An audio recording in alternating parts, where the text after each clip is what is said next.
जय Shri Krishna friends, welcome to Hari Mukund. आइए आज श्रीमद् भागवत पुराण के 5वें स्कंद का 22वां अध्याय शुरू करते हैं। इसमें भिन्न भिन्न ग्रहों की स्थिति और गति का वर्णन किया गया है। राजा परीक्षित ने पूछा, भगवान आपने जो कहा कि यद्यपि भगवान सूर्य राशियों की ओर जाते समय मेरु और ध्रुव को दाईं ओर रखकर चलते मालूम होते हैं, किंतु वस्तुतः उनकी गति दक्षिणावर्त नहीं होती, इस विषय को हम किस प्रकार समझें? श्री सुखदेव जी ने कहा, राजन, जैसे कुम्हार के घूमते हुए चाक पर बैठकर उसके साथ घूमती हुई चींटी आदि की अपनी गति उससे भिन्न ही है, क्योंकि वह भिन्न भिन्न समय में उस चक्र के भिन्न भिन्न स्थानों में देखी जाती है, उसी प्रकार नक्षत्र और राशियों से उपलक्षित काल चक्र में पढ़कर ध्रुव और मेरु को दाएं रखकर घूमने वाले सूर्य आदि ग्रहों की गति वास्तव में उससे भिन्न ही है, क्योंकि वे काल भेद से भिन्न भिन्न राशि और नक्षत्रों में देख पड़ते हैं।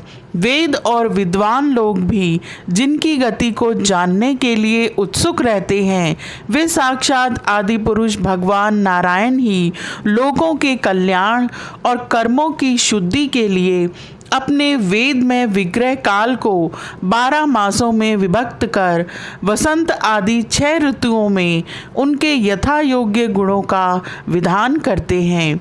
इस लोक में वर्णाश्रम धर्म का अनुसरण करने वाले पुरुष वेदत्रयी द्वारा प्रतिपादित छोटे बड़े कर्मों से इंद्र आदि देवताओं के रूप में और योग के साधनों से अंतर्यामी रूप में उनकी श्रद्धा पूर्वक आराधना करके सुगमता से ही परम पद प्राप्त कर सकते हैं।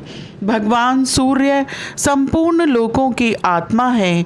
वे पृथ्वी और ध्रुवलोक के मध्य में स्थित आकाश मंडल के भीतर काल चक्र में स्थित होकर 12 मासों को भोगते हैं, जो संवत्सर के अवयव हैं और मेष आदि राशियों के नाम से प्रसिद्ध हैं। इनमें से प्रत्येक मास चंद्रमान से शुक्ल और कृष्ण 2 पक्ष का, पितृमान से 1 रात और 1 दिन का तथा सौर मान से 2.25 नक्षत्र का बताया जाता है। जितने काल में सूर्य देव इस संवत्सर का 6ठा भाग भोगते हैं, उसका वह अवयव ऋतु कहा जाता है। आकाश में भगवान सूर्य का जितना मार्ग है, उसका आधा वे जितने समय में पार कर लेते हैं उसे एक अयन कहते हैं, तथा जितने समय में वे अपनी मंद तीव्र और समान गति से स्वर्ग और पृथ्वी मंडल के सहित पूरे आकाश का चक्कर लगा जाते हैं, उसे अवान्तर भेद से संवत्सर, परिवत्सर, इडावत्सर, अनुवत्सर अथवा वत्सर कहते हैं। इसी प्रकार सूर्य की किरणों से 1 लाख योजन ऊपर चंद्रमा है। उसकी चाल बहुत तेज है, इसलिए वह सब नक्षत्रों से आगे रहता है। यह सूर्य के 1 वर्ष के मार्ग को 1 मास में, 1 मास के मार्ग को 2.25 दिनों में और 1 पक्ष के मार्ग को 1 ही दिन में तय कर लेता है।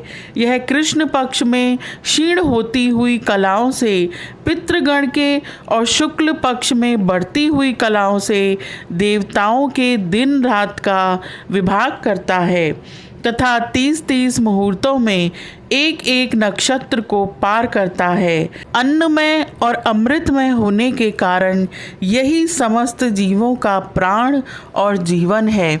ये जो 16 कलाओं से युक्त मनोमय, अन्नमय, अमृतमय पुरुष स्वरूप भगवान चंद्रमा हैं, ये ही देवता, पितर, मनुष्य, भूत, पशु, पक्षी, सरीसृप और वृक्ष आदि समस्त प्राणियों के प्राणों का पोषण करते हैं, इसलिए इन्हें सर्वमय कहते हैं। चंद्रमा से 3 लाख योजन ऊपर अभिजीत के सहित 28 नक्षत्र हैं। भगवान ने इन्हें काल चक्र में नियुक्त कर रखा है। अतः ये मेरु को दाईं ओर रखकर घूमते रहते हैं। इनसे 2 लाख योजन ऊपर शुक्र दिखाई देता है। यह सूर्य की शीघ्र मंद और समान गतियों के अनुसार उन्हीं के समान कभी आगे, कभी पीछे और कभी साथ साथ रहकर चलता है। यह वर्षा कराने वाला ग्रह है, इसलिए लोगों को प्रायः सर्वदा ही अनुकूल रहता है। इसकी गति से ऐसा अनुमान होता है कि यह वर्षा रोकने वाले ग्रहों को शांत कर देता है। शुक्र की गति के साथ साथ बुध की भी व्याख्या हो गई। शुक्र के अनुसार ही बुध की गति भी समझ लेनी चाहिए। यह चंद्रमा का पुत्र शुक्र से 2 लाख योजन ऊपर है। यह प्रायः मंगलकारी ही है, किंतु जब सूर्य की गति का उल्लंघन करके चलता है तब बहुत अधिक आंधी, बादल और सूखे के भय की सूचना देता है। इससे 2 लाख योजन ऊपर मंगल है। वह यदि वक्र गति से न चले तो एक एक राशि को 3-3 पक्ष में भोगता हुआ 12 राशियों को पार करता है। यह अशुभ ग्रह है और प्रायः अमंगल का सूचक है। इसके ऊपर 2 लाख योजन की दूरी पर भगवान बृहस्पति जी हैं। ये यदि वक्र गति से न चलें तो एक एक राशि को एक एक वर्ष में भोगते हैं। ये प्रायः ब्राह्मण कुल के लिए अनुकूल रहते हैं। बृहस्पति से 2 लाख योजन ऊपर शनैश्चर दिखाई देते हैं। ये 30-30 महीने तक एक एक राशि में रहते हैं, अतः इन्हें सब राशियों को पार करने में 30 वर्ष लग जाते हैं। ये प्रायः सभी के लिए अशांतिकारक हैं।